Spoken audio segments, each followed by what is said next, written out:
Было так. На краю леса у самой дороги стояла убогая хижина. В этой маленькой хижине жила одинокая женщина. Она была очень стара и очень бедна. И для того, чтобы прокормиться, собирала хворост, вязала его в вязанки и продавала людям, которые жили далеко от леса.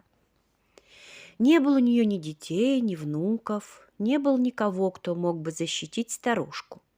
А лес-то велик, мало ли что может случиться, мало ли кто придет среди темной ночи.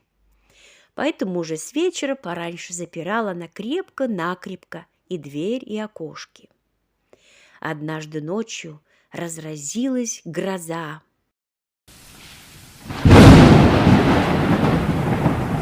Старый домишко дрожал от раскатов грома. Проливной дождь барабанил по ветхой кровле. А старушка грелась у очага, прислушиваясь к шуму непогоды. Вдруг слышит, кто-то стучится в дверь. Женщина вздрогнула. Кому бы быть это в такую пору? Тем временем опять постучали, да так сильно, что у старушки затряслись от страха колени. Она подбежала к двери и спросила: «Кто стучит?» Из-за двери раздался громкий мужской голос: «Отопри, я устал с дороги и промок до рубашки». «Но кто вы такой?» «Хосе», — назвал свое имя путник. Но старушка была глуховата и за шумом непогоды не могла расслышать, что ответили ей из-за двери. Старушка переспросила: «Как вас зовут?»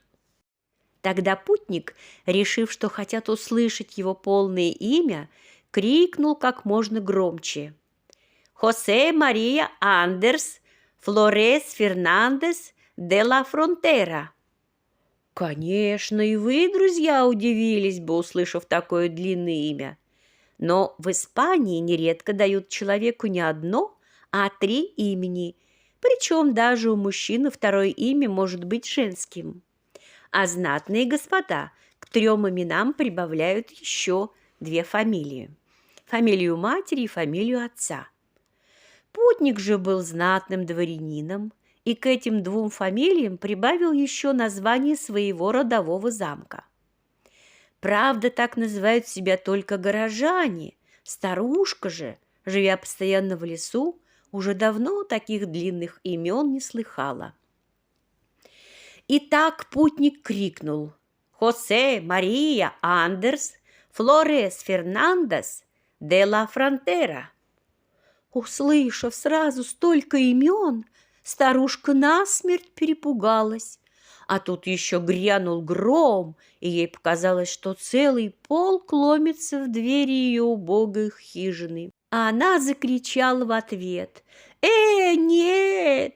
Моя хижина слишком мала, чтобы впустить столько народу. У меня только 2 стула. Посажу Хосе и Марию, а куда же сядет Андрес? Посажу Андреса и Хосе, будет в обиде де ла Фронтера, а Фернандес и Флорес, наверное, драчуны да забияки, затеют в хижине потасовку. Куда я денусь, старуха? А ну, ступайте своей дорогой». И сколько ни стучал путник, не открыл дверей. Пришлось знатному дворянину всю ночь плестись под дождем по грязной дороге.